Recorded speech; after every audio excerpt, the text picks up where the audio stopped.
Nazim Aziz, seorang remaja yang berusia 18 tahun, tinggal bersama ibunya, Sakinah Aziz, di sebuah rumah flat kecil di tengah-tengah bandaraya Kuala Lumpur. Kehidupan mereka sederhana dan penuh dengan cabaran, namun kasih sayang di antara ibu dan anak ini sangat kuat.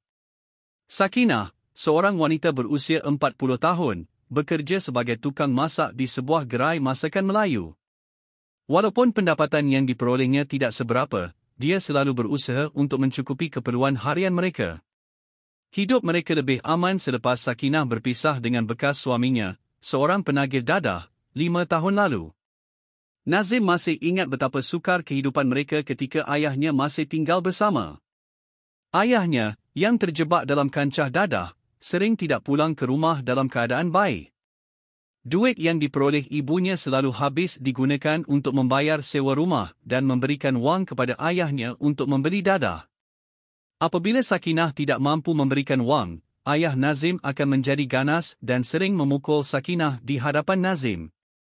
Kejadian-kejadian itu menanamkan trauma dalam diri Nazim, yang ketika itu masih berusia 15 tahun. Oleh sebab tidak tahan lagi dengan kehidupan yang penuh penderitaan, Sakinah akhirnya memutuskan untuk meminta cerai.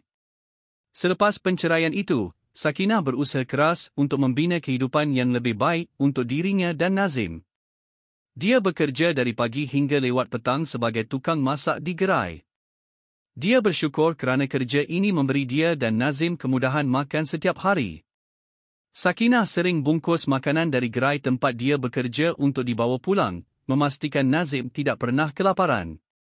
Nazim, yang sudah berhenti sekolah sejak tingkatan 3, menghabiskan masanya merayau-rayau di sekitar kawasan rumah. Dia mahu mencari pekerjaan, tetapi usianya yang muda menyukarkan majikan untuk memberikan pekerjaan tetap kepadanya. Ada kalanya, Nazim membantu di gerai ibunya bekerja, tetapi majikan tidak mampu memberi upah yang setimpal. Kebanyakan masa, Nazim hanya mencuci pinggan atau mengangkat barang-barang ringan. Nazim tahu bahawa dia perlu melakukan sesuatu untuk membantu ibunya.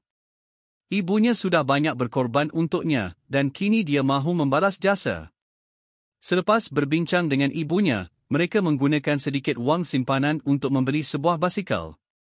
Dengan basikal itu, Nazim mula bekerja sebagai penghantar makanan dengan syarikat e-hailing. Walaupun pendapatannya tidak banyak, Nazim tekun dan rajin bekerja. Namun begitu, ada satu halangan, basikal menyebabkan penghantaran makanannya menjadi lambat, dan hasil yang diperolehnya jauh lebih rendah berbanding penghantar makanan yang menggunakan motosikal. Suatu hari, ketika Nazim sedang mengayuh basikalnya di bawah panas terik matahari untuk menghantar makanan, seorang influencer terkenal, Amir Azman, terserempak dengannya. Amir, seorang anak muda berusia 25 tahun yang sangat dikenali di media sosial kerana sering membantu orang kurang bernasib baik, mendekati Nazim.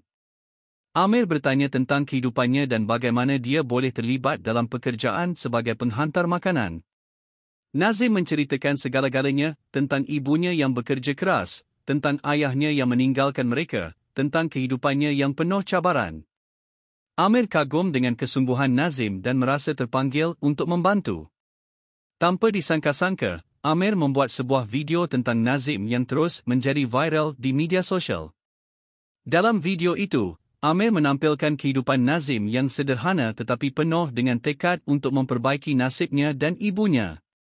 Orang ramai mula mengenali Nazim, dan ramai yang memberikan kata-kata semangat serta sumbangan kecil melalui laman sosial Amir.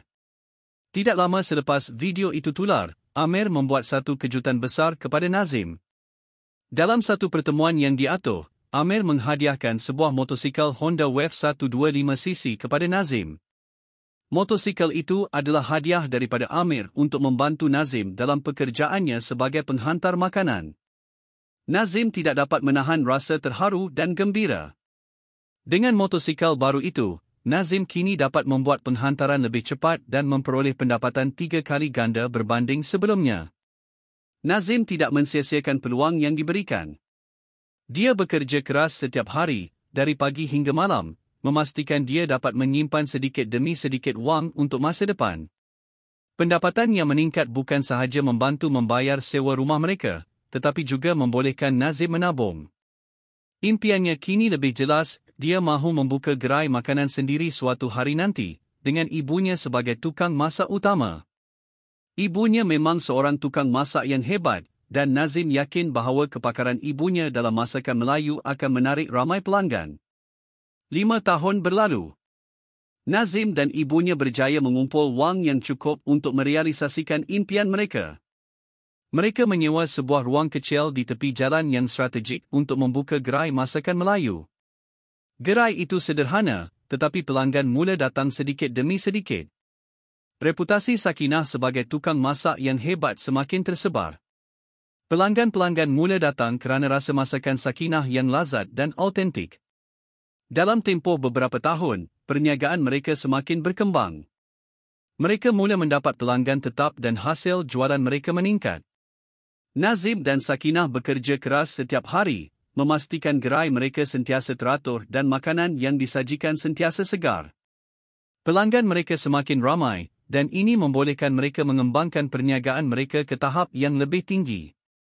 Selepas beberapa tahun mengendalikan gerai kecil itu, mereka akhirnya berjaya menyewa sebuah kedai yang lebih besar untuk dijadikan restoran. Restoran itu menawarkan pelbagai jenis masakan Melayu tradisional, dan dalam masa yang singkat, restoran mereka menjadi terkenal di sekitar Kuala Lumpur. Pelanggan datang bukan sahaja kerana makanan yang enak, tetapi juga kerana layanan mesra dari Nazim dan ibunya. Kini, Nazim sudah boleh berbangga dengan kejayaannya. Dari seorang remaja yang hanya mengayuh basikal untuk menghantar makanan, dia kini menjadi pemilik sebuah restoran yang berjaya. Dia tidak pernah melupakan jasa Amir Azman yang telah memberinya motosikal yang menjadi titik perubahan dalam hidupnya. Setiap kali melihat motosikal Honda Wave itu, dia akan tersenyum mengenang bagaimana kehidupannya berubah. Nazim juga berterima kasih kepada ibunya, Sakinah, yang tidak pernah berputus asa dalam memastikan mereka mempunyai kehidupan yang lebih baik. Tanpa usaha dan doa ibunya, Nazim tahu dia tidak akan berada di tempatnya sekarang.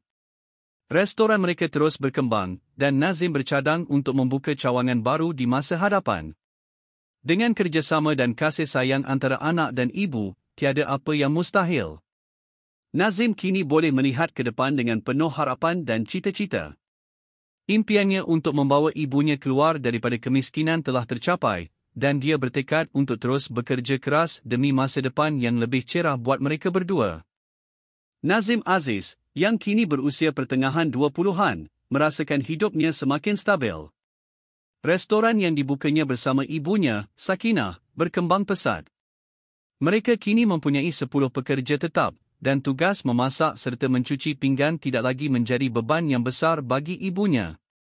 Sakinah kini boleh berehat lebih banyak setelah bertahun-tahun bekerja keras. Kehidupan yang lebih selesa memberi Nazim peluang untuk memikirkan satu hal yang telah lama menghantui fikirannya, ayahnya. Sudah bertahun-tahun Nazim tidak mendengar kabar tentang ayahnya selepas perceraian ibu bapanya. Walaupun hidupnya sudah jauh lebih baik, ada sesuatu yang tidak lengkap.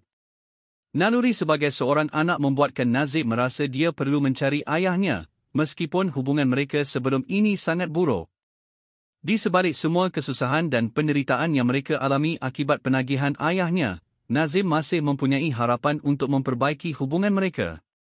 Dengan tekad yang kuat, Nazim mula mencari maklumat tentang ayahnya. Dia bertanya kepada beberapa kenalan lamanya di sekitar kawasan flat lama mereka, cuba mendapatkan petunjuk. Namun, tiada siapa yang tahu di mana ayahnya berada. Setelah beberapa bulan mencari, Nazim memutuskan untuk meneruskan pencariannya di pusat-pusat gelandangan sekitar Kuala Lumpur. Dia tahu bahawa ayahnya kemungkinan besar masih hidup di jalanan kerana ketagihan dadah yang parah. Nazim meluangkan masa setiap hujung minggu untuk menjelajah kawasan-kawasan yang sering menjadi tempat tinggal golongan gelandangan. Setiap kali dia pergi, hatinya berdebar-debar, tidak pasti apakah dia bersedia untuk berhadapan dengan realiti jika dia menemui ayahnya. Hari demi hari berlalu, dan usaha Nazim belum membuahkan hasil.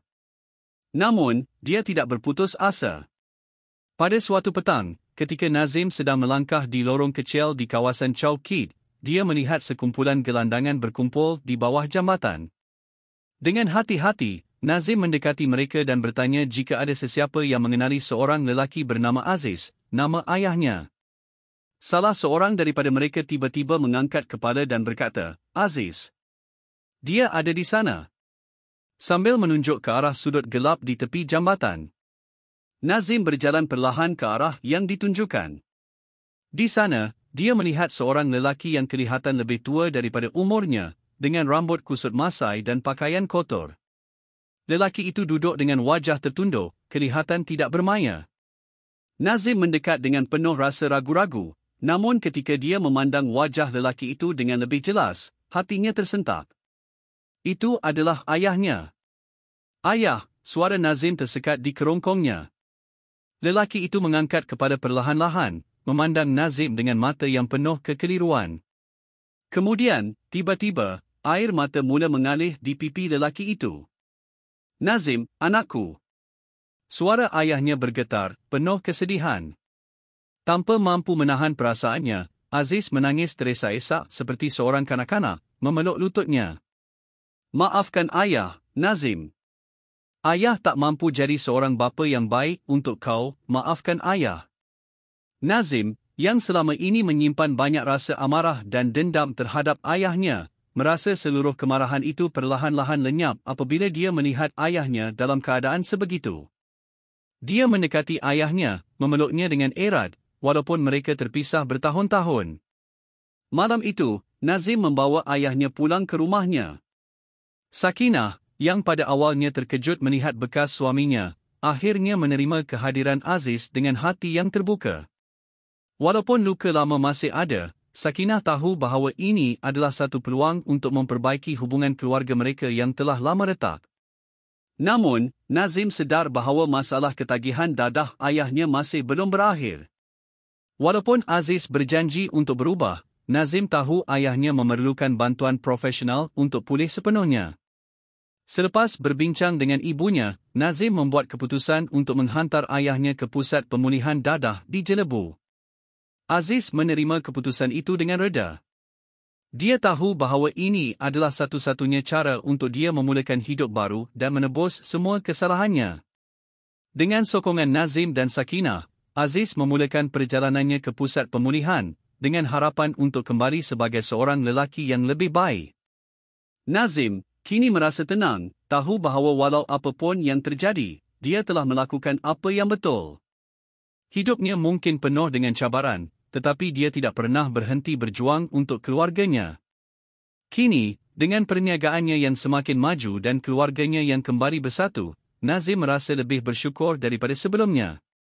Terima kasih banyak kerana tinggal bersama saya sehingga akhir cerita. Jika anda merasakan ketegangan, emosi dan kelainan kisah ini, maka saya telah melakukan tugas saya dengan betul. Kisah sebegini mengingatkan kita tentang dinamik kuasa yang wujud dalam dunia kita dan bagaimana kadang-kadang perkara yang tidak dijangka berlaku apabila tidak dijangka. Jika anda menikmati ini, sila jangan lupa untuk menekan butang suka, berkongsi pendapat anda dalam komen dan sudah tentu melanggan saluran untuk lebih banyak cerita yang menggali lebih dalam pengalaman manusia. Sehingga kali seterusnya, kekal ingin tahu dan kekal terinspirasi. Saya akan melihat anda dalam video seterusnya.